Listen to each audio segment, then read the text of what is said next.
Bien, vamos a ver el capítulo de gametogénesis. Ya se ha visto una parte en algunos cursos, pero vamos a detallar algunas cosas. Y también tocaremos el tema de cómo se determina el sexo, ¿no?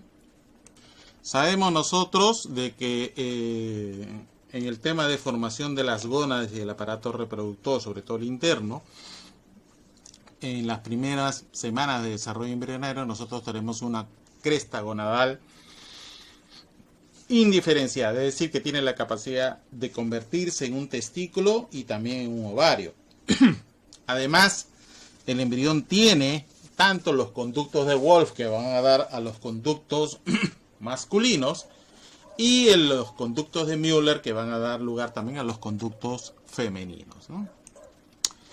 Si nosotros observamos, vamos a ver una parte de esta gónada indiferenciada que es la corteza y una médula que está de color verde y las células germinales que están de color azul y rojo, ¿no?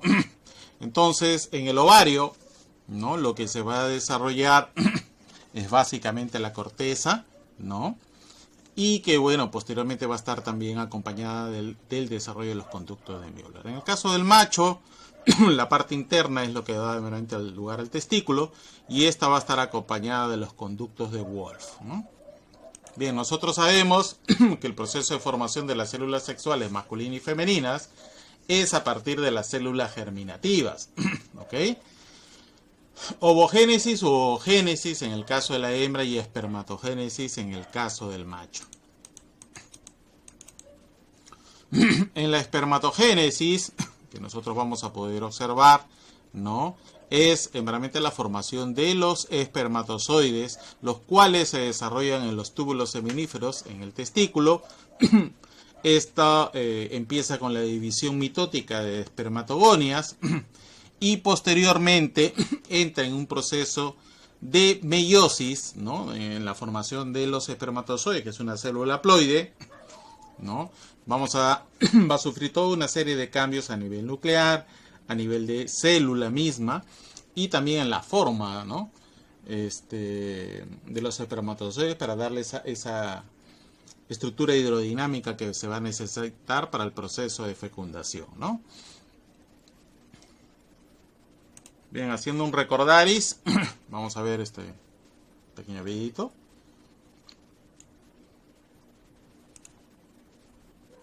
Ahí tenemos a los espermatozoides, movimiento que están rodeando un ovocito, ¿no? Esto es en ratón, un ovocito que está rodeado de células foliculares, ¿no? Y bueno, también se nota en algo la zona pelúcida, que es una parte estructural importante para...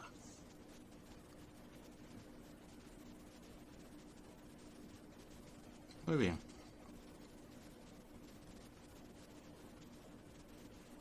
Bien, entonces observamos los espermatozoides. Acá está, esto es en erizo, ¿no? En erizo. Y acá abajo tenemos en mamíferos, ¿no? ¿Qué partes o qué tipo de células encontramos? Bueno, vamos a encontrar nosotros las espermatogonias, que es con lo que nace realmente el individuo y se va a lugar a, una vez ingresado a la pubertad, el individuo comienza a producir, ¿verdad?, comienza a dividirse realmente estas espermatogonias por mitosis. Luego se va a formar el espermatocito, ¿no?, el espermatocito primario y secundario, ¿no?, lo cual es el inicio realmente de la división meiótica. Recuerden que la división meiótica hay dos fases, ¿no?, fase reduccional o fase 1 y la fase ecuacional o fase 2, ¿ok? Luego tenemos la formación de las espermátidas, producto de la división celular. A partir de una célula se van a formar 4 espermátidas, ¿no?, producto de una división celular.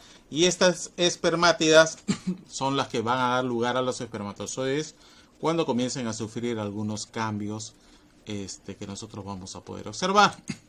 Ahí tenemos un resumen, ¿no? Estas células germinativas, células haploides, por división celular, las espermatogonias, ¿no?, se multiplican y ingresa el proceso de meiosis, donde se va a formar el espermatocito primario, ¿no?, posteriormente un espermatocito secundario, donde ya tenemos una célula haploide, y finalmente la espermátida, que se va a sufrir una serie de cambios más estructurales que nucleares, ¿no? De espermátida a espermatozoide. ¿Okay? ¿Dónde tiene lugar esto? ¿No? Ahí tenemos los túbulos seminíferos. Cada uno de los túbulos seminíferos, si hacemos un corte, ustedes van a observar las espermatogonias, espermatocito primario, secundario, espermátida y finalmente espermatozoides.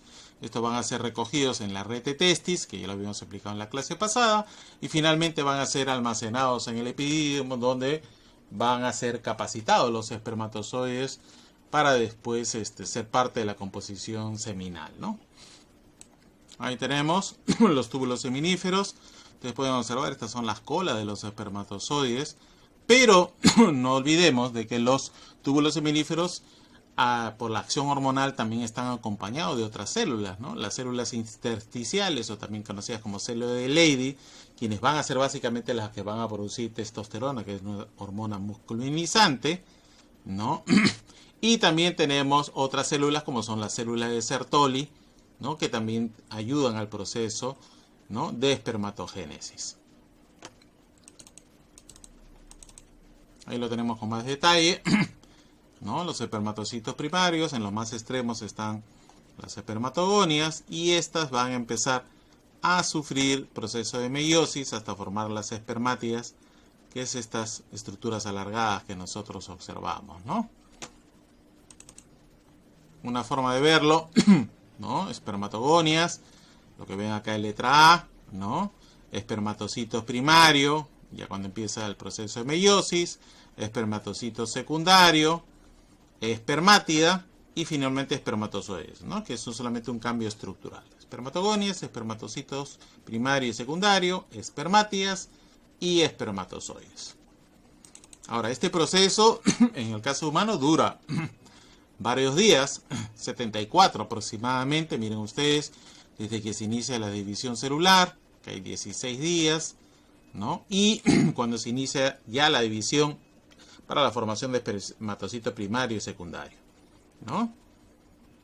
Acá ya hay 24 días en este proceso.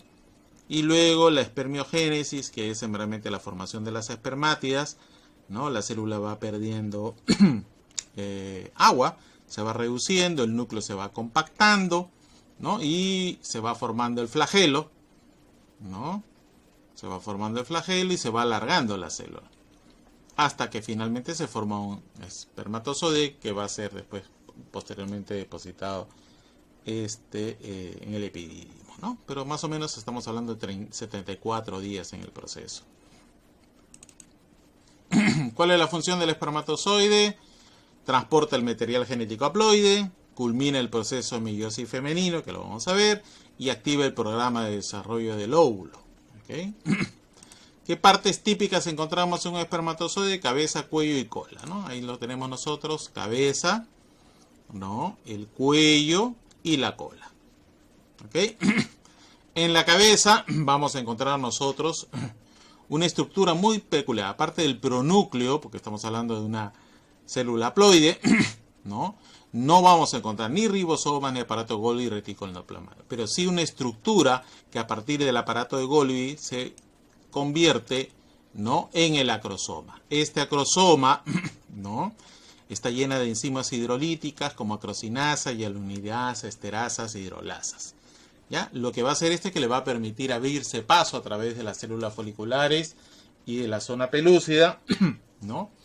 Y también encontramos dentro del acrosoma unas proteínas de reconocimiento, ¿no? Que se van a unir a los receptores glicoproteicos ubicados en la zona pelúcida, llamados ZP3, ¿no? Hay ZP1 y ZP2 que son estructurales, pero el ZP3, que es una especie como de antígeno anticuerpo, permite a la especie de ovocito reconocer a los espermatozoides propios de la misma especie, ¿no? Recuerden ustedes que al inicio el tema de la fecundación en animales, todos eran acuáticos, ¿no? Había un tema de encontrar espermatozoides probablemente de otra especie que pudiera también fecundar, y eso hubiera sido pues un tema catastrófico hablando a nivel biológico, ¿no?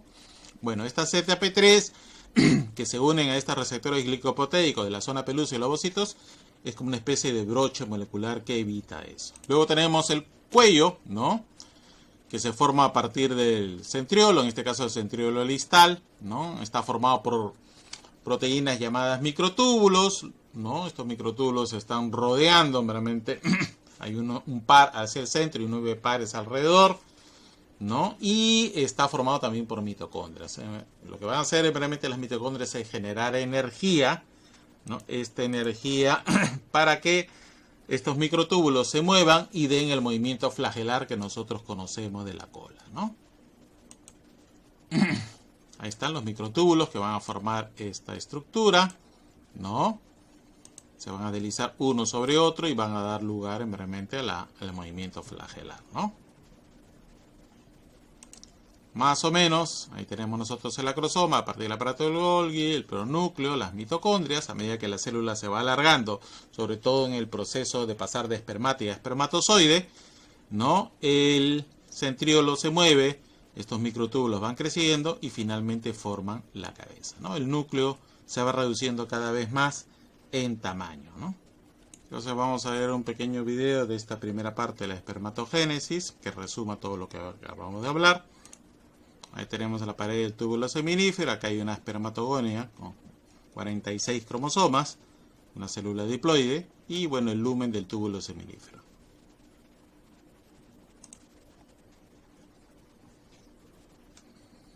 Esta es la espermatogonia, luego por división mitótica aumenta en número durante la pubertad, hay acción hormonal. Y se va formando el espermatocito primario, entra en la primera división meiótica, la etapa reduccional, se forman dos células ya haploides de 23 cromosomas en el caso de humanos, y luego se da la segunda división meiótica, el espermatocito, ¿no? Secundario, y finalmente se van a formar las espermátidas que van a sufrir toda una serie de cambios celulares, ¿no? Como es el alargamiento, la formación de la cola y finalmente los espermatozoides que van a ser depositados en el túbulo seminífero para posteriormente ser dirigidos al epidídimo. ¿Okay? Bien, lo que es la formación de los ovocitos, ¿no? O también conocido como ovogénesis, a partir de una célula germinal, en este caso la ovogonia, que también se va a dividir en procesos mitóticos, solamente que este proceso ocurre antes de la pubertad, durante el desarrollo embrionario, ¿no? Entonces después también entra en división meiótica, se va a formar el primer cuerpo polar y el ovocito secundario, luego una segunda división meiótica donde se forma el ovocito, secundario, el primero es el primario, y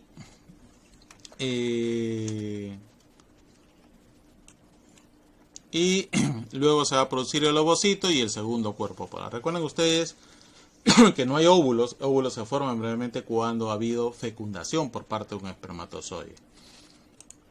Ahí tenemos un resumen. Ovogonia, división celular por mitosis. Se forma por primera división meiótica la formación del primer cuerpo polar, el ovocito primario, que es una célula haploide. Esto ya se da en la pubertad. Y luego la segunda división meiótica, se libera el segundo cuerpo polar y el ovocito secundario. Posteriormente este ovocito, ¿no? En caso de que haya una fecundación, se va a convertir en óvulo, ¿no? Una célula diploide otra vez.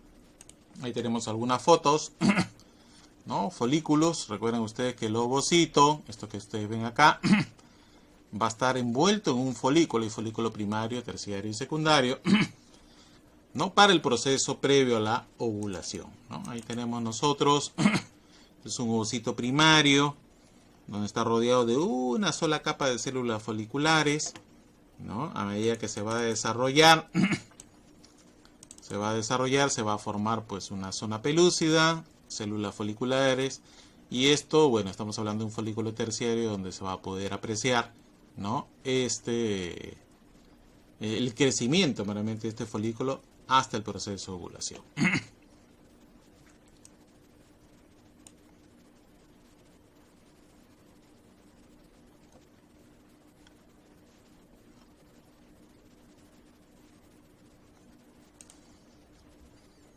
Bien, antes de la fecundación, los ocitos se desarrollan acompañados de otras células y capas accesorias que rodean al ocito y formarán el folículo, ¿no?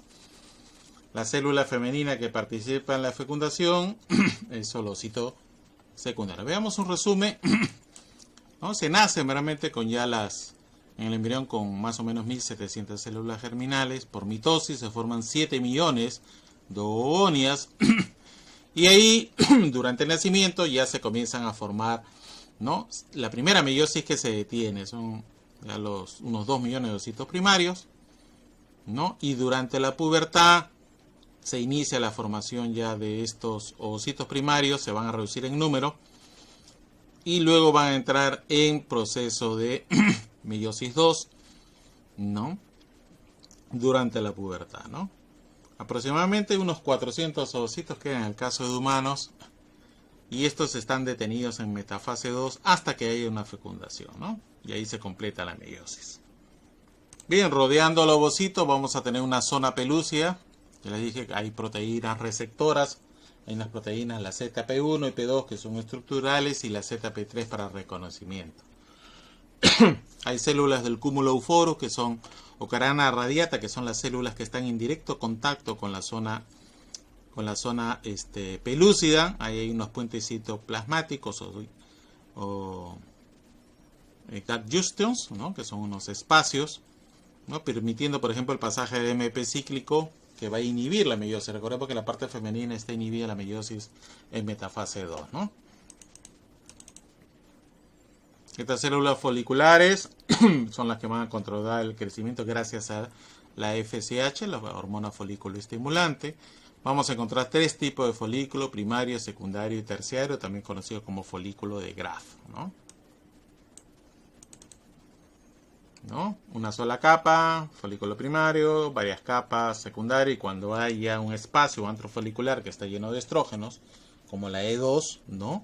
Ahí ya estamos hablando de un folículo terciario, ¿no? Un resumen: una sola capa folicular, varias capas, y cuando hay antrofolicular espacio, ahí ya estamos hablando meramente de un folículo terciario, ¿no? Algunas fotos, ¿no? Ahí está, ustedes los ven, la zona pelúcida de color azul, ahí está el pronúcleo, ¿no? Y bueno, el ovocito primario, ¿no? Una sola capa. Cuando hay varias capas, ¿no? Crece el número y en tamaño. Y finalmente, cuando estamos ante un folículo terciario, vamos a tener al ovocito, ¿no? Rodeado de estas células foliculares, y hay un antro, ¿no? Hay una especie de espacio. Acá lo podemos ver con más detalle, ¿no? Ahí está la zona pelúcida, ¿no? Las células foliculares y este antro folicular, ¿no?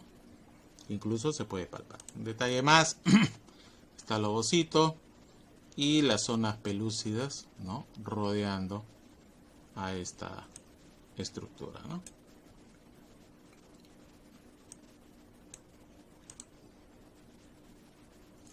Recuerden que después de la ovulación se va a formar una estructura en el ovario conocida como cuerpo lúteo, ¿no?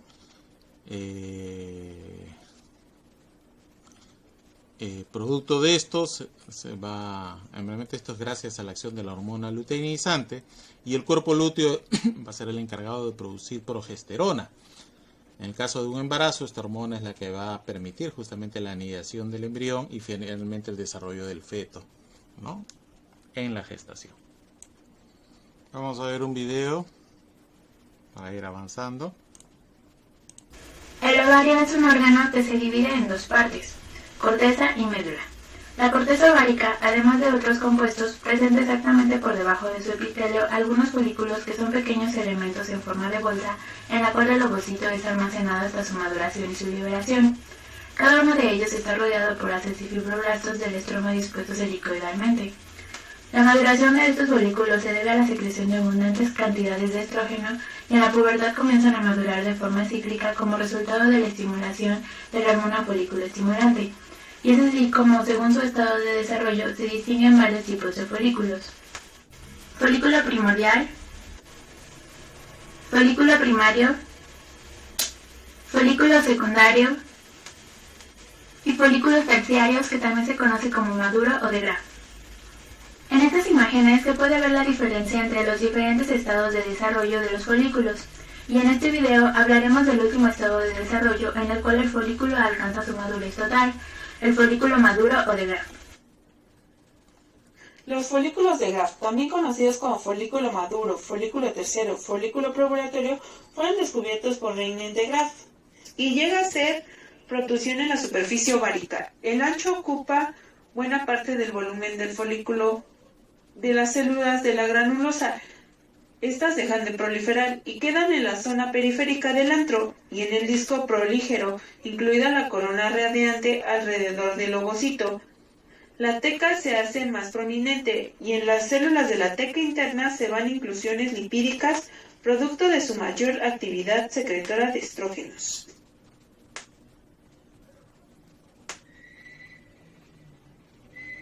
En esta imagen, observada con microscopía electrónica de barrido, podemos observar un folículo maduro de rata, el cual muestra el ovocito esférico al centro, rodeado por las células más pequeñas de la corona radiada, la cual se proyecta hacia el antro.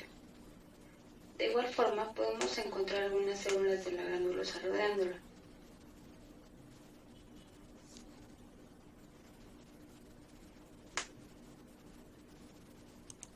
Un aspecto que no debemos olvidar es el tema hormonal que se da para el proceso de ovulación.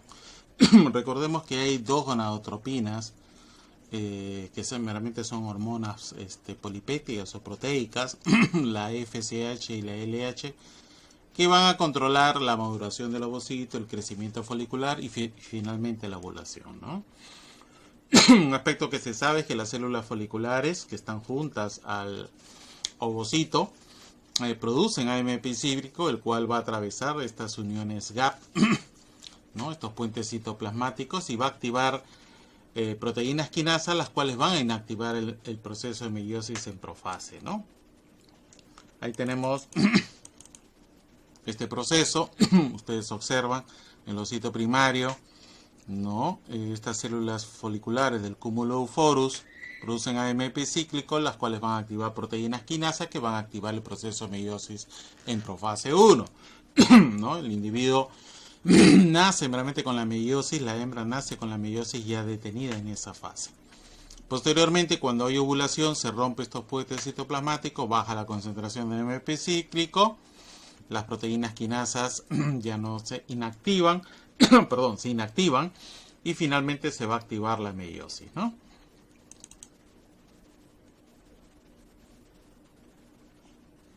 Bien, el proceso de fecundación, ya sabemos que hay fecundación externa y fecundación interna. Nosotros vamos a observar realmente que es la unión del espermatozoide a la zona pelúcida, realmente la capa más externa que tiene el ovocito, ¿no?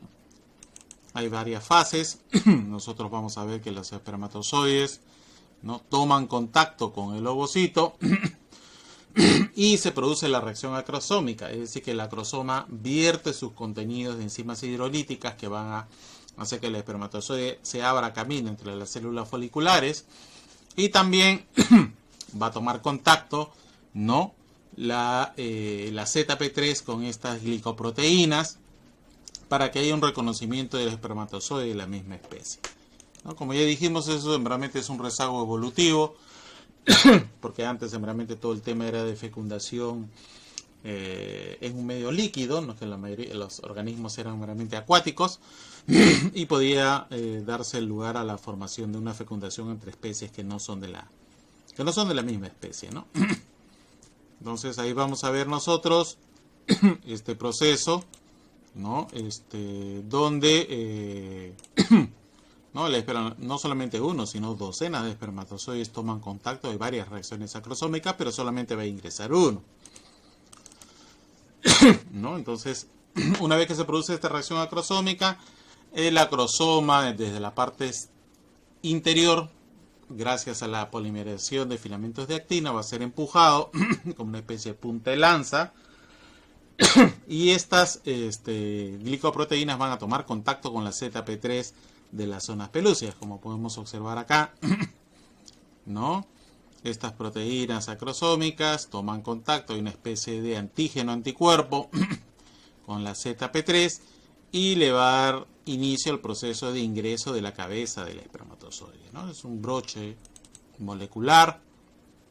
Y bueno, las enzimas en general van a empezar a degradar. Por eso se necesita la cooperación de varios espermatozoides, ¿no? Varios llegan a la vez. Estos son en microsegundos. Y vierten su contenido para ir desagregando también y desintegrando meramente esta zona pelúcida que está conformada meramente por proteína, ¿no? Hay una degradación. A medida que se produce la reacción acrosómica, el espermatozoide se va abriendo camino hasta tomar contacto las dos membranas, la membrana del espermatozoide y la membrana plasmática, ¿no?, del ovocito. Ahí tenemos otra foto donde hay contacto entre la membrana, ¿no?, y el acrosoma. Posteriormente se va a producir el ingreso, ¿no?, del espermatozoide. Básicamente ingresa a la cabeza, no ingresa al cuello, ¿no?, hasta ingresar dentro del ovocito, ¿no? Después ingresa, se va a producir, en el caso del ovocito, se produce la liberación del primer cuerpo polar y se reduce el número de cromosomas a la mitad, ¿no? Ya tenemos una célula haploide que va a tomar contacto con el pronúcleo masculino, ¿no? Ahí lo tenemos. Una vez que toma contacto el pronúcleo, ¿no?, ya se inicia, ¿no?, el proceso de división celular, ¿no?, que es lo que vemos en este gráfico y acá en la parte inferior también, ¿no? Ingresa un espermatozoide, toma contacto a los pronúcleos y posteriormente se producen las primeras divisiones celulares, ¿no? Esa es otra forma de verlo, ¿no? Ingresar el espermatozoide, ya saben que la fecundación se produce en el oviducto, no en el útero. ¿Ya? Bien, ¿qué pasos continúan? Bueno, la zona pelúcida, ¿no?, es atravesada por docenas de espermatozoides. Se va a producir una despolarización de la membrana, ¿no? Se produce una despolarización de la membrana plasmática, permitiendo la entrada de calcio en su interior, y en el interior nosotros tenemos gránulos corticales muy semejantes a los acrosomas, que tienen enzimas hidrolíticas, y lo que hacen realmente es, una vez que toma contacto la membrana, se liberan estos gránulos corticales con sus enzimas y destruyen toda la ZP3. Al destruir toda la ZP3 es como si le quitaran la llave, perdón, como si le quitaran la cerradura, ¿no?, de la puerta de una casa, y por más que tengas las llaves no puedes ingresar, ¿no? Eso es más o menos lo que hace para evitar la polispermia, porque recuerden que no solamente hay uno, sino hay docenas de espermatozoides tratando de ingresar y solamente ingrese uno de ellos, ¿no? Que es justamente lo que nosotros observamos, ¿no? Observamos en estos gráficos, ¿no? El espermatozoide se va abriendo camino, se libera, toma contacto y finalmente, ¿no?, los gránulos corticales en la parte inferior vierten su contenido y elimina el ingreso de cualquier otro, o evita el ingreso de cualquier otro espermatozoide, evita la polispermia, ¿no? Ustedes pueden ver, el espermatozoide toma contacto, ¿no?, se despolariza, entra calcio. Lo que va a suceder es realmente que hay unas proteínas que se llaman clatrina que rodean estos gránulos corticales y finalmente se unen a la membrana virtiendo sus enzimas hidrolíticas y evitando la polispermia, ¿no? Bien, una vez que se produce el ingreso del espermatozoide, ambos pronúcleos, masculino y femenino, ¿no?, se van a fusionar en un proceso conocido con el nombre de singamia, ¿no? Acá lo podemos ver con más detalle. Están los dos pronúcleos, ¿no?, que se van a fusionar para finalmente entrar en proceso de división mitótica, perdón. Y que es justamente lo que podemos observar en el caso, por un ejemplo, de pez cebra, por ejemplo, ¿no? Las divisiones y finalmente el desarrollo, ¿no?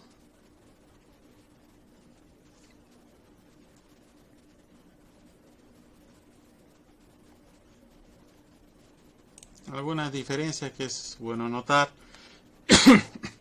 ¿no? En el caso de la parte femenina, las células germinativas entran en división mitótica durante la embriogénesis. En la espermatogénesis no. Las células germinativas o espermatogonias están en G1, en la fase GC1, antes del nacimiento, ¿no? Digamos que le lleva la delantera a la parte femenina. Se quedan en profase 1 antes del nacimiento y se detienen hasta la pubertad, ¿no? Después, en el caso de la espermatogénesis, después del nacimiento y durante la pubertad se inicia la multiplicación. Después de la pubertad, ¿no? Acá está en profase 1 desde el nacimiento hasta la pubertad, ¿no? Acá la diferenciación ocurre después de completarse la meiosis 1 y 2, acá no, ocurre antes de completarse, ¿no? Un ovocito y 2 cuerpos ovulares es lo que se forma producto de la ovogénesis, acá no, todos acaban formando 4 espermatozoides. Y bueno, hay hormonas, sí, hay hormonas en cada uno. Hay FSH y LH, también hay en la parte macho. La LH también conocida como ISSH, ¿no? Hormona estimuladora de células intersticiales. Acá intervienen hormonas como el estrógeno y hormonas esteroideas, y acá la testosterona y otras hormonas androgénicas, ¿no? Para el proceso de masculinización.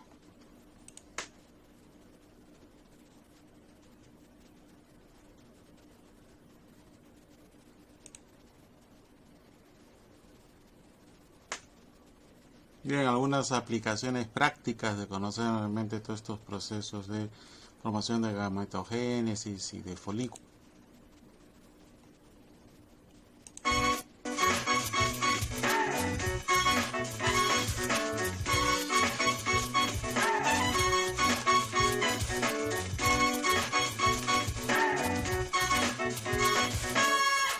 Al emplear una técnica de biotecnología reproductiva como la transferencia de embriones, la primera labor del proceso es la obtención de óvulos de la vaca donadora con la aspiración folicular. Previo a ingresar la hembra al brete, el médico veterinario o zootecnista dispone de una bomba de aspiración, un sistema de guía que será la aguja para punzar los ovarios, la cual va conectada a un tubo donde recolectar los óvulos, un ecógrafo y un gel de lubricación. Después de que la vaca llega al brete, lo primero que se hace es colocarle una epidural. Ya la cantidad de epidural ya depende por raza. En este caso son hembras, vacas Gir, de la raza Gir, que se le aplica 3 ml de la epidural. Existen 3 epidurales, alta, media y baja. En este caso se utiliza la media. La media nos compromete únicamente el sistema reproductivo y el sistema de los intestinos.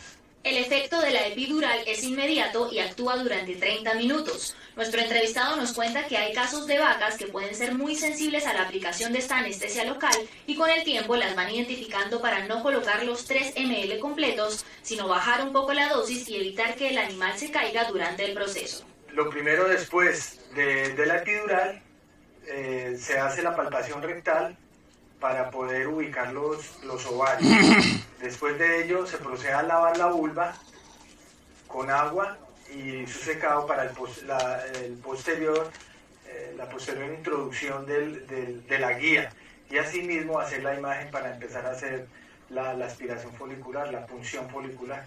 Esta es la guía a introducir en el animal y por sanidad debe ir forrada en plástico para evitar que le caiga agua, ya que esta puede resultar embriotóxica para los óvulos. Después que se tiene la imagen específica del folículo en pantalla, con la bomba de aspiración se empieza a puncionar y absorber en los alrededores del ovario. Después de que se empieza a puncionar y la bomba empieza a absorber, el líquido folicular pasa por este sistema y cae en este tubo, un tubo de 50 ml, que prácticamente hace de trampa. Entonces caen aquí los folículos en este medio. Este medio es un medio isotónico de solución fisiológica con antibióticos, preparado previamente en el laboratorio provisional para que los ositos se estabilicen ahí y puedan hacer la posterior búsqueda. Después de obtener ya como tal la aspiración folicular, el medio ya aspirado, se cambia de tubo, se tapa muy bien y se marca con el número de la vaca y la raza. y cualquier otra anotación que se deba hacer sobre la vaca. Se protege muy bien el tubo, que no le vaya a dar luz solar, porque eso sí mata los óvulos, los mata completamente. Dentro de la misma finca se lleva el material recolectado al seleccionador de óvulos. Lo primero que se hace es tomar el dato de la donadora y registrarlo.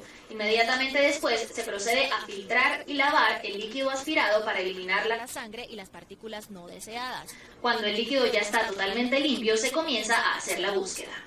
En la búsqueda lo que se hace es seleccionar los óvulos por calidad, grado 1, grado 2 y grado 3, debido a las células de cúmulo que tiene cada óvulo. Después de buscado los óvulos, lo que se procede es hacer el empaque.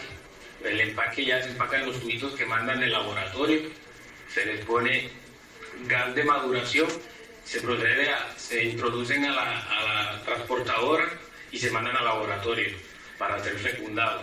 Las células de cúmulo son las que sustentan y protegen al óvulo. En la clasificación, solo los ovocitos grado 1, grado 2 y grado 3 son viables para enviar al laboratorio y realizar la fecundación. Los óvulos grado 1 tienen las células de cúmulo más grandes, grado 2 medianas y grado 3 más pequeñas y en poca cantidad. Por eso los óvulos grado 4 ya no son aptos debido a que están degenerados y sin cúmulos.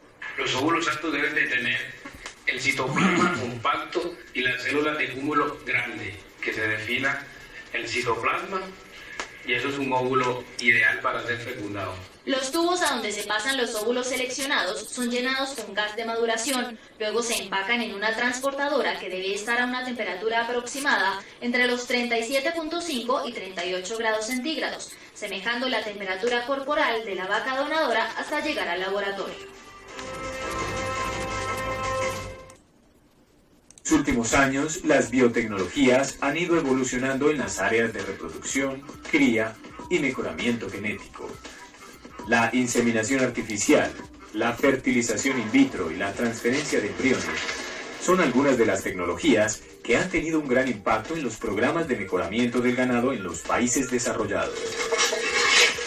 Estas nuevas tecnologías incrementan el número de animales que pueden criarse a partir de un progenitor superior y la posibilidad de mantener viables las células germinativas desde su aspiración folicular hasta la transferencia del embrión. La biotecnología reproductiva es importante porque es una técnica en la cual podemos multiplicar la genética. En este caso hay clientes que quieren multiplicar su genética por la calidad de crías nacidas, por efecto, por la producción de leche que tiene cada vaca. Entonces ellos quieren multiplicarlas y quieren sacar sus mejores genéticas y hacerlas mucho más rápido. ¿Qué pasa con la biotecnología? Una vaca donante de excelente calidad, de excelente producción, normalmente puede tener una cría al año por parto natural. Si usamos la biotecnología reproductiva, se pueden llegar a tener de 12 a 15 crías al año de la misma vaca y se pueden usar los mismos toros y otra ventaja más que tenemos en la biotecnología es que podemos usar semen que vayan directo, que si quiero que sean hembras, van a salir hembras, si quiero que sean machos, van a salir machos, o si quiero que salgas macho y hembra también.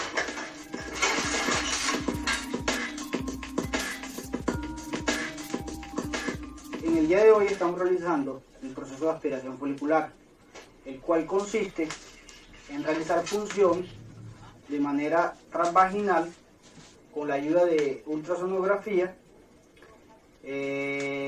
con el fin de obtener los óvulos que se encuentran en los dos ovarios de la vaca. En la donante no se utiliza ningún tipo de hormona. Durante todo el ciclo se puede trabajar el animal, esté ciclando, no esté ciclando, inclusive en animales preñados se puede realizar más o menos hasta los 4 meses. Siempre vamos a utilizar tubos de 50 ml. ¿Por qué? Porque comercialmente los sistemas ya están graduados para tubos de ese calibre, de 50 ml. Aquí vemos dos sistemas, un sistema de vacío que es el que nos lo da la bomba de aspiración, y el otro, al momento de él hacer el vacío en el tubo, él bota una presión negativa, lo cual va a la punta del mandril. La punta del mandril hay una puntera más pequeña, lo cual se encaja la aguja, que es la que nos va a dar la facilidad de entrar y salir en el ovario. La dirección de la aguja es fija. Para hacer la aspiración por medio de la mano, por la manipulación rectal, nosotros vamos a ubicar los folículos para que salgan de una manera precisa en el lugar donde la aguja sale. Siempre se debe tener una precisión muy alta para evitar lesiones dentro del ovario. Siempre se debe tener una concentración muy alta para poder entrar siempre por el estroma del animal. Siempre sacar la aguja lo menos posible, siempre llevar el folículo hacia la aguja y no la aguja al folículo, para no atravesar parénquima y provocar los diferentes problemas que puede ocasionar este proceso si no se hace debidamente, como son adherencia o hematomas. Pero esos procesos se evitan siempre y cuando el técnico que lo esté realizando tenga un cuidado siempre, o la experiencia adecuada para realizar este proceso. Las ventajas de este proceso de la aspiración folicular a nivel de donante y a nivel comercial son las siguientes. A nivel de donante, el animal se puede trabajar sin ningún estímulo hormonal, lo cual nos va a facilitar a que el animal no tenga ninguna alteración fisiológicamente, lo cual el animal lo vamos a poder trabajar sin ningún problema. Comercialmente podemos utilizar toros de un valor genético mucho más alto, porque nosotros con una pajilla convencional podemos trabajar alrededor de 10 vacas y una pajilla sexada 5 vacas, lo cual en procesos anteriores no se podría realizar. Anteriormente se inseminaba con una sola pajilla y solamente podía hacerlo en una donadora, mientras que con este proceso se puede realizar masivamente y obtener un adelanto genético mucho más rápido.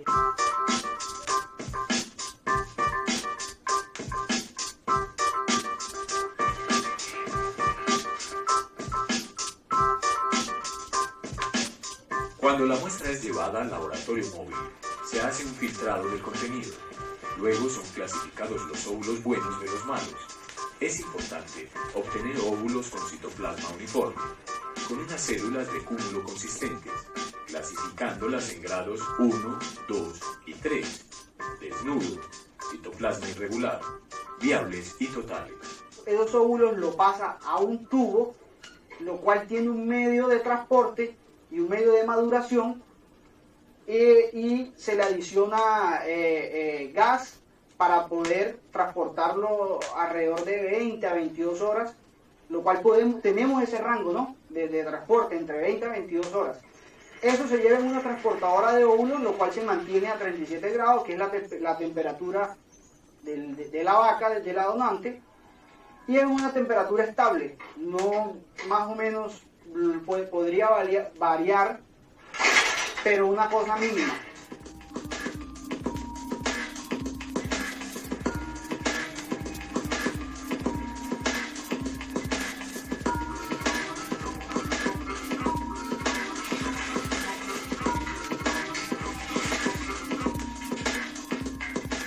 Bueno, la fertilización in vitro es la técnica por la cual hacemos el encuentro del óvulo con el espermatozoide artificialmente por fuera de la madre.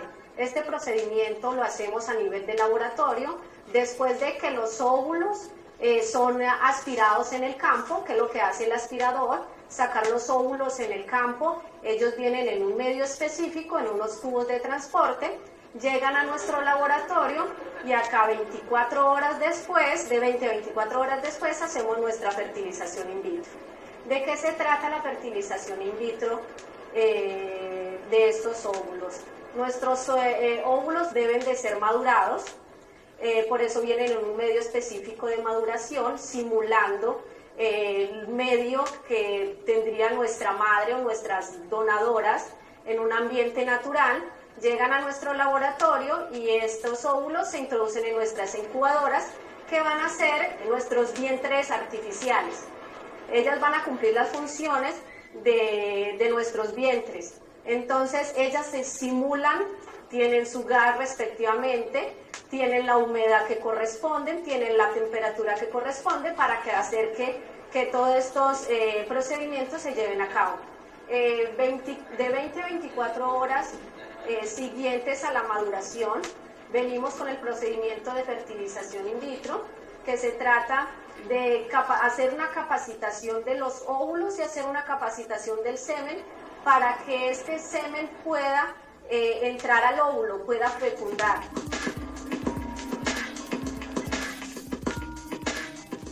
Lavamos nuestros óvulos, los sacamos de nuestro medio de maduración y ellos van a ir al medio de fertilización. Este medio contiene toda la capacidad, este medio capacita estos óvulos para que ellos puedan ser penetrados por los espermatozoides, por un único espermatozoide. Después de este procedimiento, introducimos estos espermatozoides a los óvulos y es lo que llamamos fertilización como tal. De allí, en ese encuentro del espermatozoide con el óvulo, los vamos a introducir en nuestra incubadora y allí permanecerán de 20 a 24 horas más, que es lo que le damos a nuestros óvulos para que hagan ese encuentro con el espermatozoide y sean fecundados. En las siguientes 20 horas se realiza la división entre los óvulos fecundados y los espermatozoides. A su vez, se retiran los óvulos que estén muertos y se dejan únicamente los que sean viables.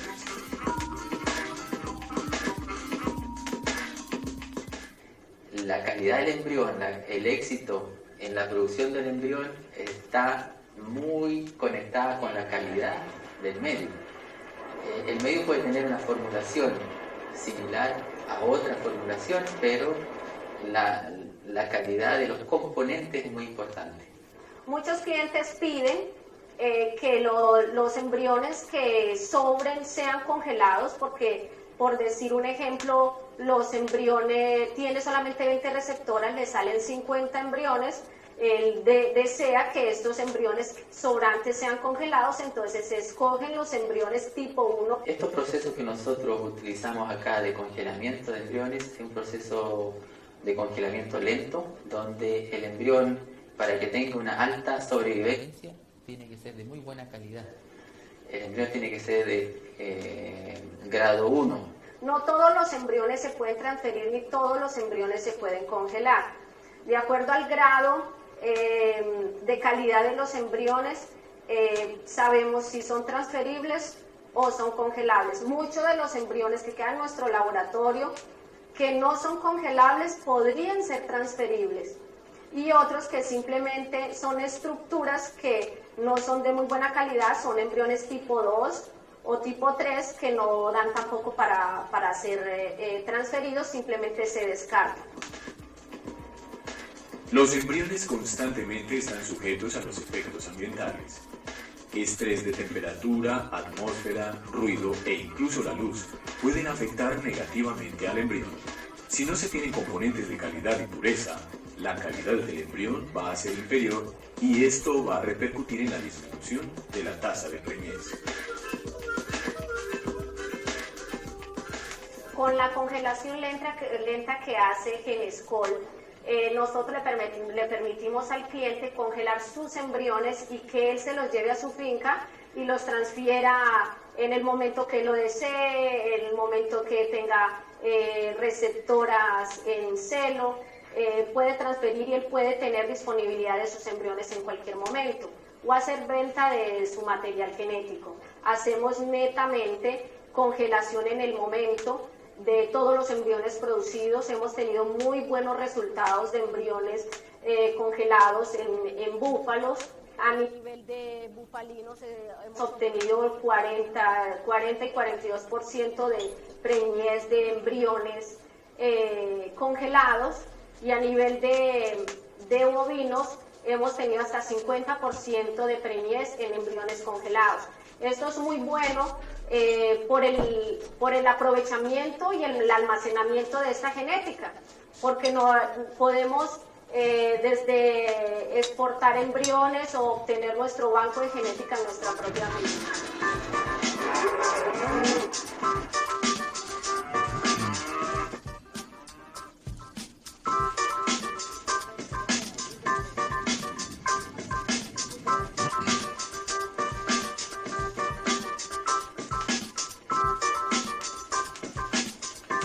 El embrión puede desarrollar, pero su calidad nosotros no la vemos a simple vista, y sí se va a repercutir en las tasas de preñez principalmente y en la congelabilidad del embrión, la sobrevivencia al congelamiento. Entonces, un punto importante es que nosotros acá tenemos esa facilidad, tenemos las condiciones de producir los medios propios acá en el laboratorio, lo que nos permite también independencia comercial, digamos, como también formulación de nuevos componentes para mejorar la calidad de las condiciones de cultivo.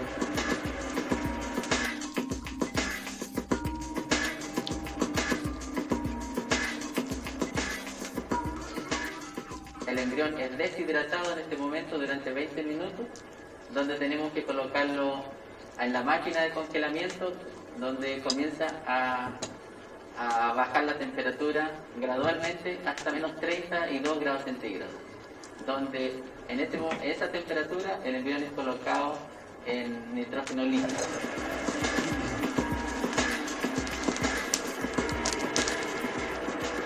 Acá el proceso de congelamiento del embrión es el método lento, de congelamiento lento.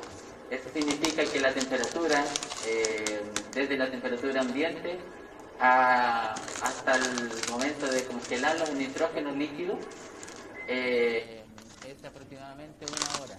Nosotros acá congelamos los embriones de grado 1, los que sobreviven. Por ejemplo, hoy congelamos 17 embriones y 2 no sobrevivieron del congelamiento. Pero esto es muy bueno. Al día 7, que sería el día en que salen estos embriones, al día 7 hacemos una evaluación, mandamos los mejores embriones para transferencia, o sea para transferencia o sea para congelar, escogemos los mejores embriones, se envían a primera hora de la mañana para el campo para ser transferidos. Hay un acuerdo entre el cliente y el transferidor para saber cuántos embriones se llevan para transferencia de acuerdo al número de receptoras, y los embriones que quedan en el laboratorio generalmente, si no se congelan, ya entran como a pérdidas de acuerdo a la calidad de estos embriones.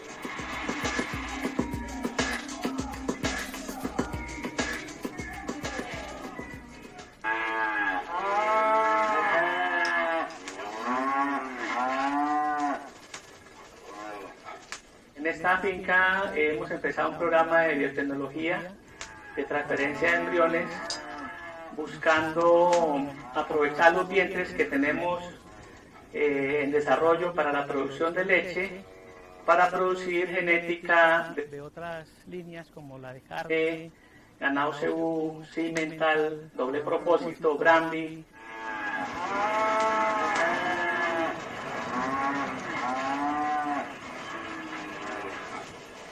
Todos sabemos que no podemos obtener sino una cría por año de la vaca, y aquí en estos momentos podemos decir que haciendo fertilización in vitro podemos obtener desde 40 hasta 50 crías de una misma vaca.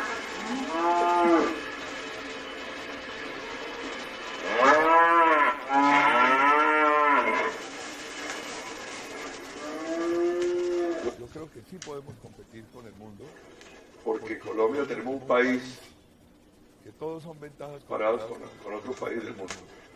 Vea que en la Hacienda Madrigal estamos utilizando las últimas tecnologías, también usando la última genética, porque la genética ha sido tan cambiante y ha incrementado tantísimo la productividad de un año a otro, que no hay otra solución para ser productivos sin utilizar la última genética.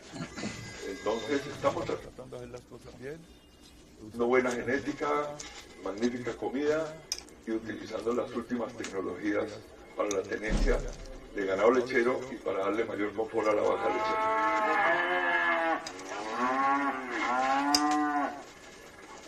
Las biotecnologías son importantes porque primero nos ahorran tiempo en la ganadería. En estos momentos ahorrar tiempo es mucho dinero, entonces hay que verlo desde ese punto de vista, ahorrarnos plata en el tiempo en que nosotros podamos multiplicar nuestra genética de la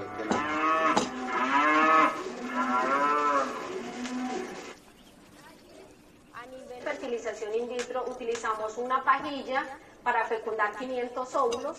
Estos 500 óvulos fácilmente nos pueden dar de 150 a 200 embriones. De esos embriones que transpiramos, estos 150 embriones fácilmente nos pueden quedar de 60 a 70 preñeces.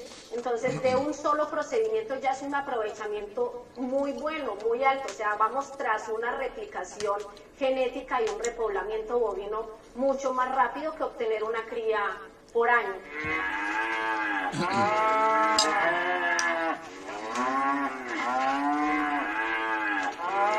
Una de las ventajas que hemos visto de realizar trabajos con el laboratorio es el poder congelar los embriones que sobran cuando eventualmente las receptoras son pocas y los resultados de las donadoras son muy buenos. Se transfiere la totalidad de los posibles embriones a transferir con la cantidad de receptoras y los que sobran los congelamos para posteriormente transferirlos con celos naturales en las vacas que tenemos en la finca. Hemos tenido muy buen resultado con el semen sexado, que es una de las grandes ventajas de esta tecnología, el poder trabajar, en el caso nuestro, buscando crías hembras, porque queremos aumentar nuestra producción de leche y no necesitamos tanto machos en el tipo de ganado Jersey, Pardo, Holstein, y en las razas pues europeas de doble propósito como la Simmental, el Brahmi, sí pues trabajamos con sémenes convencionales porque pues es importante tener hembras y machos. Con el ganado seguro mismo, además no hay mucha disponibilidad de semen sexado en el momento, pero lo importante es que el laboratorio, tanto en semen convencional como en semen sexado, día a día ha tenido unos resultados consistentes.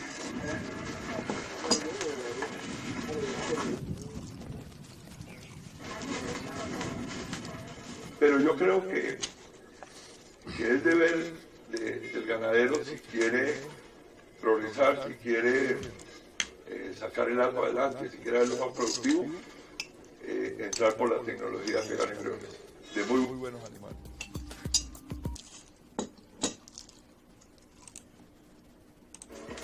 La implementación de tecnologías constituye estrategias que pueden generar importantes avances en los aspectos reproductivos y mejoramientos genéticos. Las biotecnologías reproductivas es la apertura a nuevas oportunidades en el desarrollo de la producción animal, abriendo nuevos campos económicos enfocados en el aumento de la productividad y la calidad del sistema pecuario.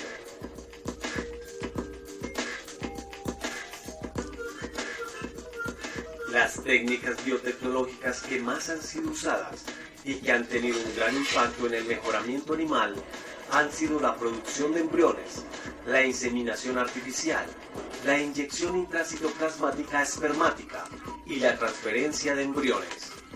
Estas técnicas han permitido hacer uso de material genético de alta calidad en todo el mundo, con un impacto importante sobre la producción de leche y carne a través de material genético probado.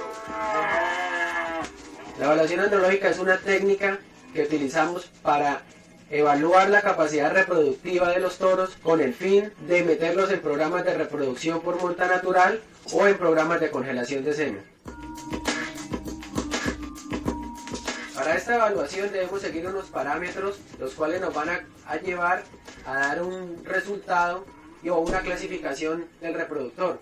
Para esto, como primera medida, hacemos un lavado prepucial, el cual nos va a limpiar todo el prepucio para descartar, para eliminar mugre, células, descamación y otros residuos que quedan en el prepucio, ¿sí? Seguido de esto, vamos a hacer una evaluación de los testículos para evaluar que no tenga ninguna adherencia, ninguna patología, ninguna inflamación que nos pueda afectar la calidad seminal.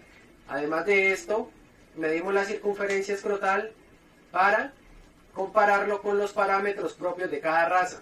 Seguidamente, hacemos una palpación rectal del reproductor para evaluar sus glándulas accesorias como son la próstata, glándulas bulboretrales y glándulas vesiculares, ya que en estas se presentan algunas patologías, tanto infecciosas como de tipo carcinogénico. Hecho esto, procedemos a hacer la colecta del toro. No, párenlo. Va a tocar es que se haga uno allá, porque él lo va a colectar es por ese lado, por allá. Él va a colectar el toro por ese lado, entonces no se ve. Hay dos maneras, que es con electroeyaculador y con vagina artificial. En este caso vamos a utilizar una vagina artificial, la cual va con una temperatura de alrededor de los 40 grados centígrados. Ahí. Utilizamos una vaca, señuelo, métalo. Y ahí el toro eyaculó. Y de ahí analizar en la finca o en campo el material seminal. Una vez colectado el semen, lo evaluamos en el campo para determinar su motilidad masal, su motilidad individual y hacer la dilución del semen, para posteriormente llevarlo al laboratorio.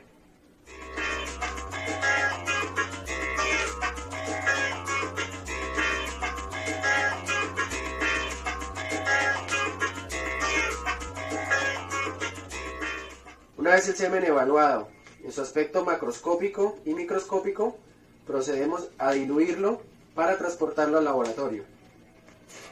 Entonces lo empacamos en una bolsa Nasco, que es una bolsa totalmente estéril. Agregamos primero el semen, que en este caso fueron 4.5 ml. Y posteriormente agregamos el diluyente en el mismo volumen, 4.5, lo que quiere decir que así hacemos una dilución de 1 a 1. Sellamos la bolsa, la protegemos con papel y la llevamos a una cava con geles refrigerantes.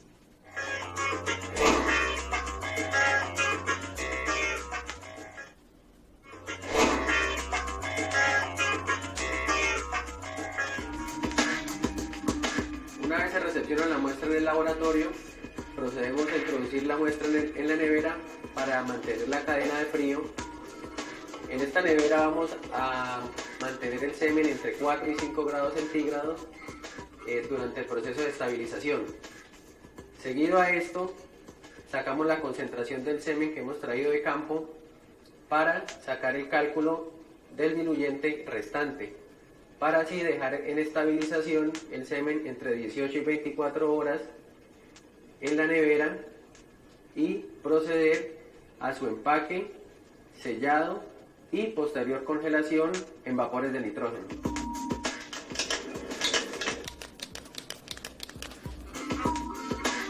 Para hallar la concentración del semen utilizamos un equipo de espectrofotometría, el cual nos va a dar el resultado de cuántos espermatozoides por ml trae la muestra. 2.769 millones de espermatozoides por ml. Para así poder estabilizarlo y adicionarle el diluyente restante. Una vez los cálculos nos determinen la cantidad de diluyente restante, se lo adicionamos a la muestra para su posterior estabilización entre 4 y 5 grados centígrados por un periodo de entre 18 y 24 horas.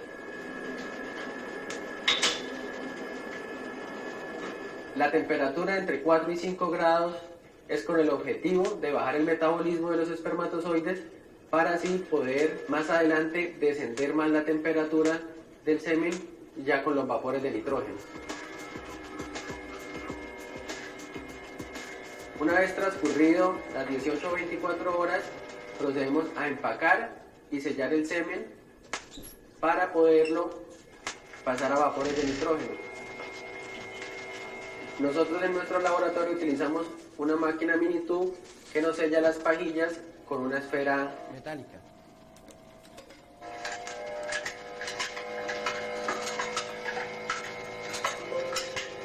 Una vez empacadas las pajillas y selladas, pasamos al proceso de congelación, que consiste en exponer las pajillas a vapores de nitrógeno durante 10 minutos para posteriormente pasarlas a menos 196 grados, que es la temperatura en la que encontramos todos los termos de almacenamiento de semen.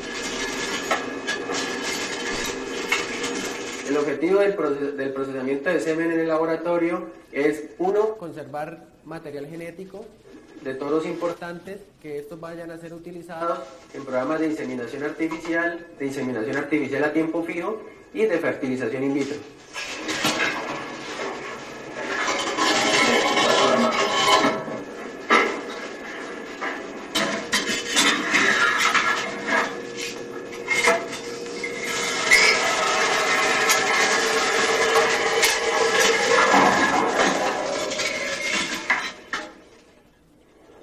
Cuando tú pegas embriones con semen sexado,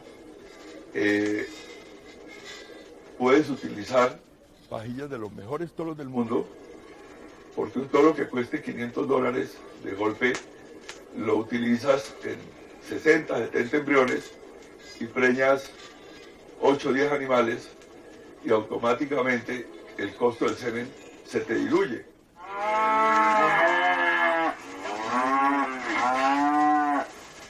Esto es un grupo de embriones y algunas son crías por inseminación. Tenemos razas como la Brahmi, Puro, el Pardo, Simmental, Jersey, cruces de F1 con Jersey, cruces de F1 con Holstein, que es más o menos las líneas genéticas que hemos venido manejando.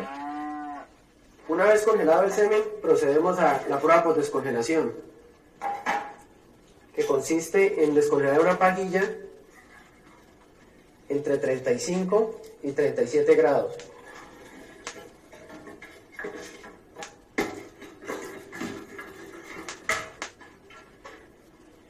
El baño María permanece entre 30 y 40 segundos. Procedemos a introducir el contenido de la pajilla en un vial para evaluarlo en el microscopio. Colocamos una pequeña muestra de semen y arrancamos a evaluar en la hora cero, para posteriormente estar revisando el semen cada 30 minutos por 2 horas. Una vez terminada la prueba por descongelación, transcurridas 2 horas, procedemos a llenar el formato por descongelación, el cual nos determina si el semen es apto para entregar al cliente o es para descartar.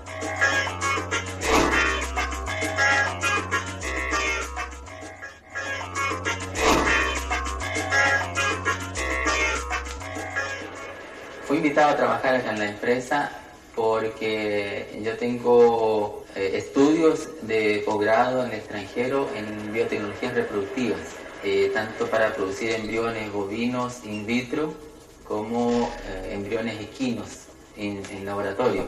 He trabajado en Canadá, Brasil, Estados Unidos también he estado trabajando con clonación. Ahora me dedico acá a esta empresa de santanderiana a trabajar y a producir embriones bovinos y equinos principalmente.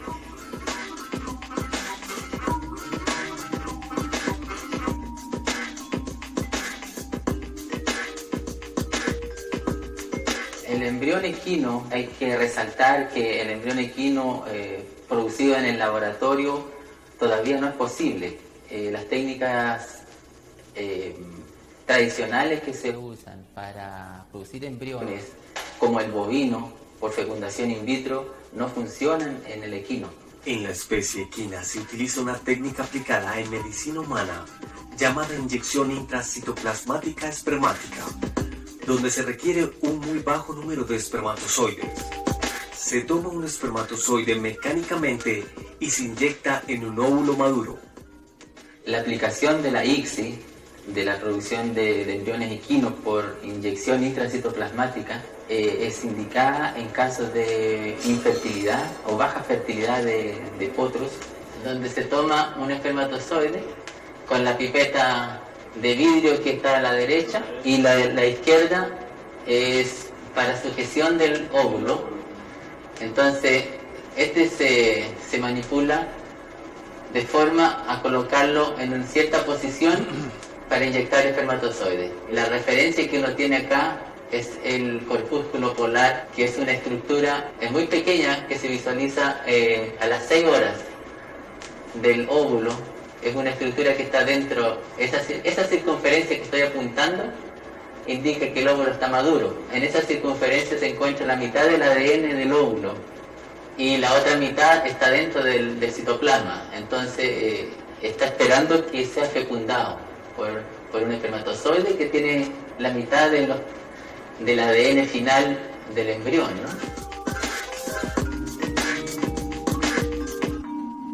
Esta técnica tiene una aplicación en semen congelado. El semen congelado equino tiene baja fertilidad, baja viabilidad, entonces es una opción a utilizar, además que para fecundar los óvulos se necesita un muy bajo número de espermatozoides, entonces se puede utilizar un tercio de la pajuela congelada, de este semen congelado, entonces es una economía para el dueño.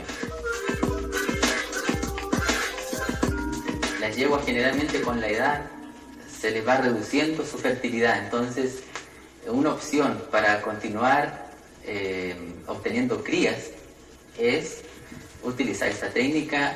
Bueno, las yeguas producen un bajo número de óvulos, si comparado con el bovino, en torno de 4 óvulos por animal, por yegua. Si comparado al bovino, puede producir 30, 50, hasta 100 óvulos de una vaca. Entonces, ese hecho que se obtengan menos óvulos también hace que esta técnica de producción de embriones en equinos sea más costosa, tenga un mayor valor por el número de óvulos que se pueden obtener de una yegua.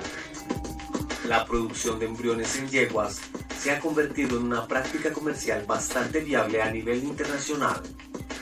Colombia aún no ha desarrollado esta técnica en su totalidad. Es por esto que se viene trabajando arduamente en su desarrollo para poder lograr ponerla a disposición de clientes que la requieran. Brasil logró con gran éxito el nacimiento del primer potro gracias a la producción de embriones hechos en laboratorio, donde el doctor Mario Martínez participó obteniendo excelentes resultados.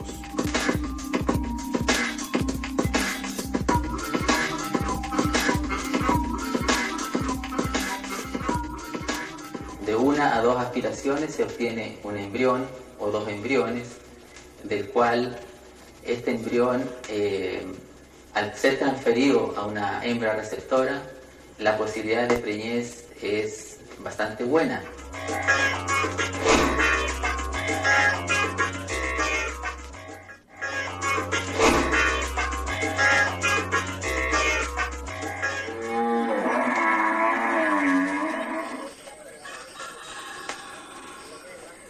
La importancia de la transferencia de embriones es la masificación de donantes con un valor genético productivo y reproductivo, lo cual favorece al crecimiento del hato ganadero, permitiendo una multiplicación de crías genéticamente mejoradas, siendo más productivas que su filial.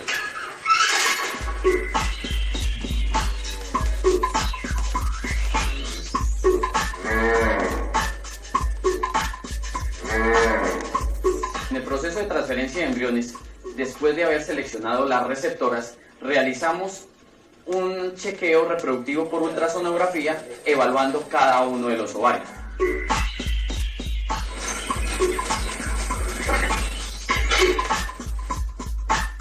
La receptora apta es aquella que consta y tiene a nivel de sus ovarios un cuerpo lúteo, que es la glándula encargada de producir progesterona y la que nos va a mantener la preñez de ese embrión que vayamos a transferir.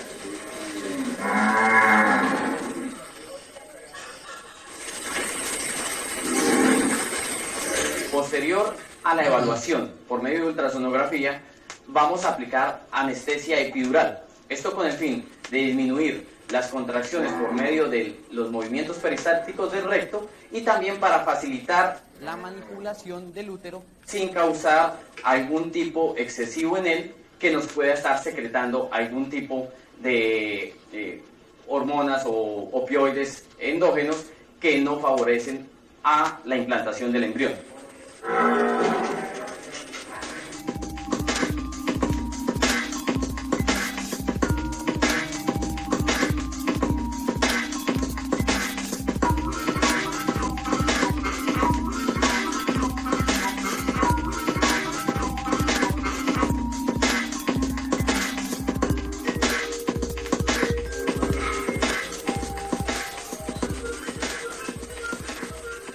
Después de aplicado, hacemos un previo lavado del área vulvar y perineal, ¿sí? Para tener las condiciones apropiadas de asepsia, y al empacar el embrión, sacándolo de la transportadora, lo montamos en las pistolas de transferencia de embriones, que son más delgadas y más largas que la pistola de inseminación, y procedemos a implantar el embrión con mucha delicadeza en el cuerno ipsilateral, a donde encontramos el cuerpo lúteo del tamaño favorable.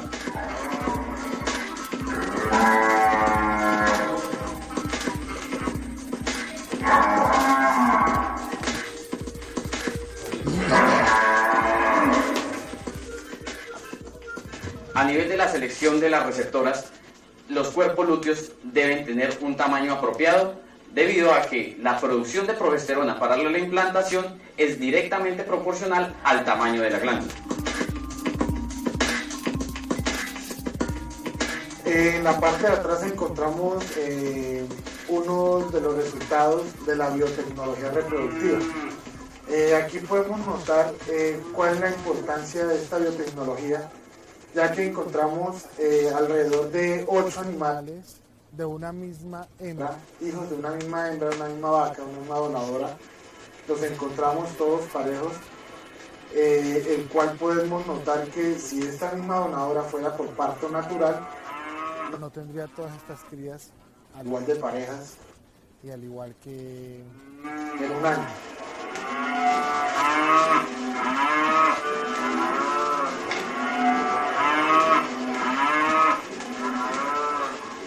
Tenemos que escoger animales con muy buena habilidad materna, con una edad apropiada y también que se encuentren en las condiciones reproductivamente aptas y también sanitarias.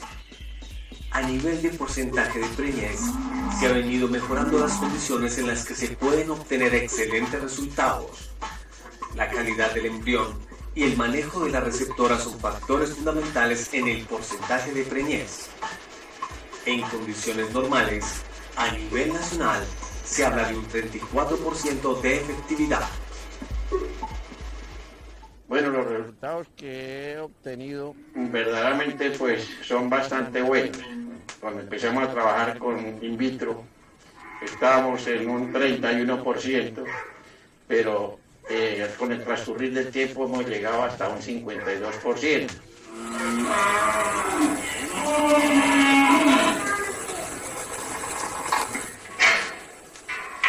Es decir, estamos preparándonos para competir en el mercado internacional de la leche, haciendo muy productivo el acto, usando la mejor genética, produciendo excelente comida y dándole excelente comida en 2 raciones diarias, de acuerdo a la producción de las vacas, y bajando costos a como dé lugar para hacernos competitivos.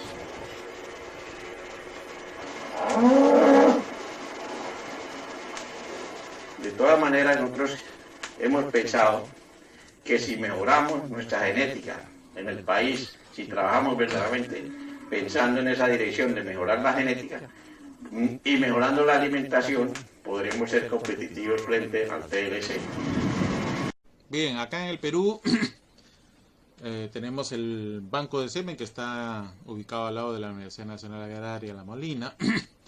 Ahí tiene, como ustedes pueden observar, esta es una foto de catálogo, ¿no? Este es un toro selecto, tifón, famoso por ser, pues, se obtiene el esperma de este animal para fecundar a miles de vacas, tienen realmente miles de crías, y este animal pues ha sido estudiado en todos los valores que ustedes pueden observar ahí, ¿no? Ya ha sido estimado genéticamente, ¿no? Porcentaje de grasa, porcentaje de proteína de la leche, algunos temas reproductivos como la fertilidad, incluso ¿no? la condición corpórea, en fin, ¿no? Ha sido determinado ya. Pero un dato interesante es que tiene la beta-caseína, ¿no? Esta beta-caseína, si ustedes ven acá, es dos alelos, A2, A2, ¿no? Está diciendo que ese toro es homocigota para ese alelo, ¿no? Y por lo tanto, es un dato importante, ¿no? Que va a servir para el tema de rendimiento quesero, ¿no? Básicamente las caseínas están involucradas en el tema de rendimiento. Entonces, ya los catálogos vienen ya con esta información, ¿no? Viene con esta información, y la persona que compra el esperma, en verdad compra las pajillas que le dice, ¿no? Un número determinado de pajillas para depender del número determinado de vacas que quiere preñar con este toro selecto, ¿no? Y mantener sus niveles de productividad alto. También tiene un tema de composición, es un vacuno lechero y me interesa mi rendimiento quesero, entonces voy a tener todas mis vacas con un determinado componente genotípico y de esa forma mantener mi productividad, ¿no?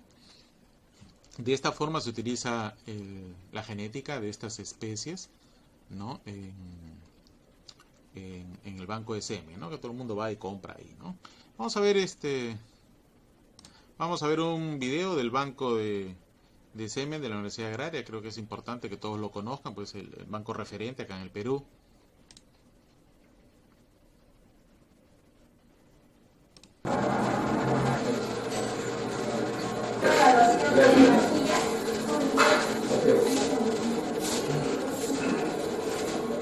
Nos hemos abierto el laboratorio para que el ministro y las autoridades que vinieran nos hablaran todo el proceso que se hace en el trato del semen hasta que llegue a las pajillas congeladas, que son las que entran en nuestros tanques y sale de acá al campo, ¿no? Entonces, en principio tenemos todo el equipo, el baño varilla, necesitamos tener una temperatura controlada para que el semen puro que llegue acá en estos tubos estén a 34 grados centígrados, y también acá está el dilutor, de tal manera que cuando mezclamos a la misma temperatura no sufre ningún daño del semen.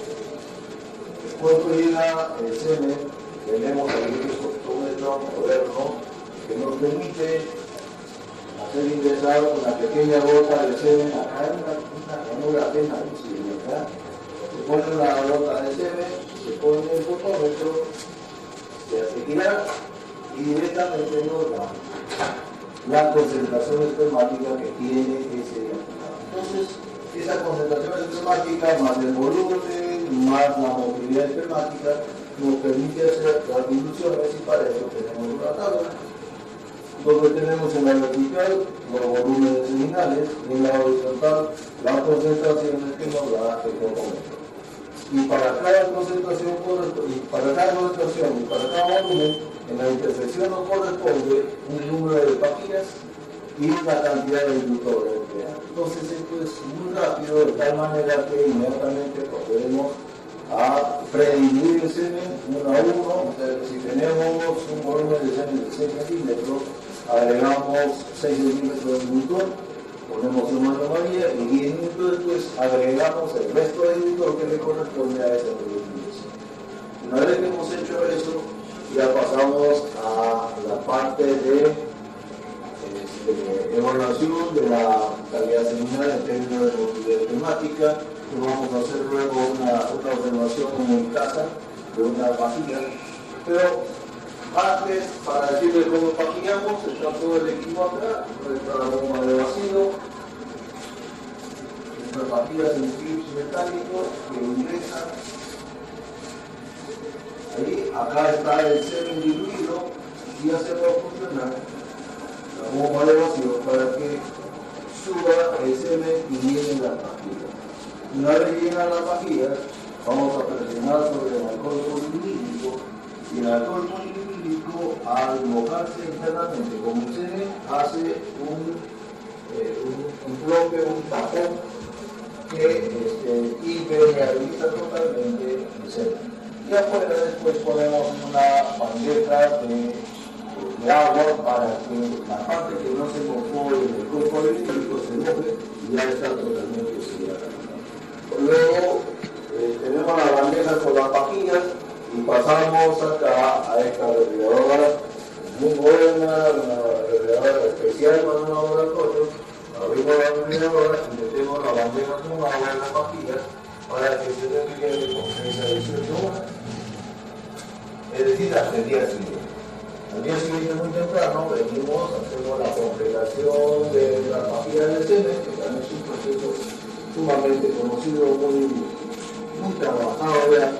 Y una vez que se congelan las pajillas de semen, inmediatamente ya están listas para hacer pasar a los tanques de nitrógeno líquido para que ahí se guarden hasta el momento que llegamos a hacer. Vamos a hacer ahora entonces, que apoyan por ahí, una demostración de motilidad espermática de uno de los toros precisamente que son de milares, para que vean esa calidad de motilidad que tienen aquí de semen, muy interesante, con nuevos equipos, el equipo CASA, lo más moderno que existe ahorita, y estos microscopios que sirven no solamente para ver movilidad espermática, sino para hacer investigaciones mucho más avanzadas. Ustedes saben que la razón de ser de la universidad es la investigación. Entonces, a la par que hacemos producción de pajillas, también hacemos investigaciones y para eso tenemos nuestros alumnos del posgrado, el carroterí, por ejemplo, el estudiante de producción animal, posgrado, que está haciendo su tesis en conservación de semen en toros de pelea de Arequipa, que es un nuevo rubro por ahí que se ve en la parte regional de Arequipa, que hay unas medias tremendas de peleas de toros, y queremos ver de los toros que tienen mayores triunfos en esa categoría, de congelarse para que esta parte de afición a la pelea de toros se vea reforzada y se vea resultado por trabajos de investigación que nos dirán si efectivamente esa característica está transmitida de la creación, y vamos a seguir teniendo el futuro todos muy buenos en esta. Todos ustedes pueden ver la actividad. Esta misma, digamos, esa misma característica.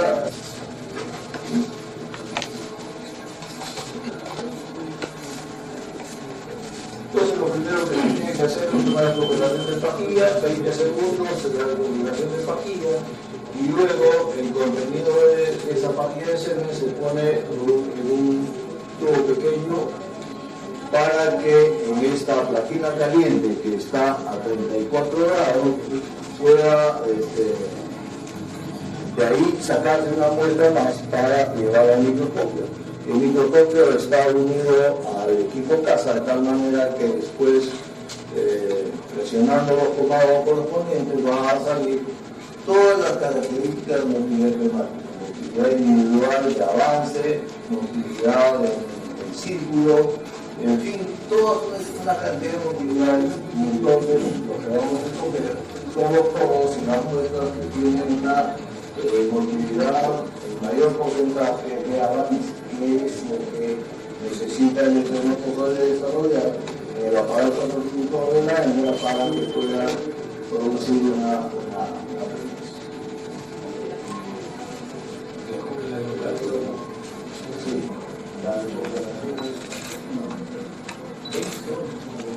segundos, ya está la canción.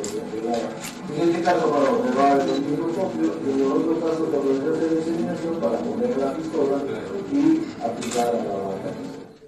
Nosotros precisamente veterinario y probable mental que aparte de ser muy buen toro físicamente, tiene una calidad seminal impresionante.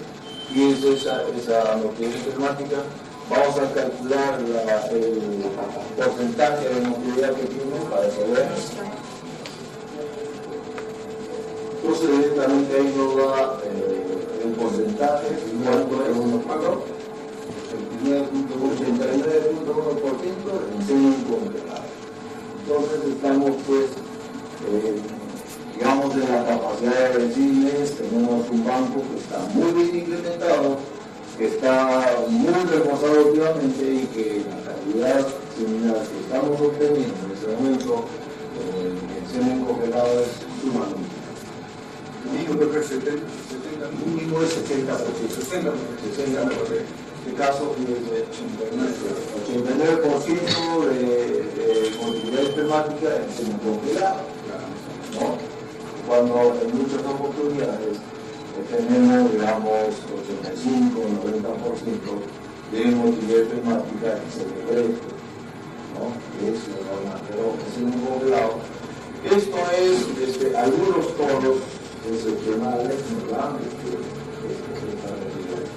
En todos el promedio que siempre debemos buscar es 60% de motilidad espermática después de congelar.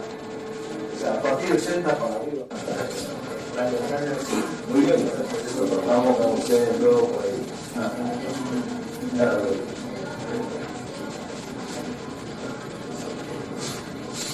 Gracias. Muy bien.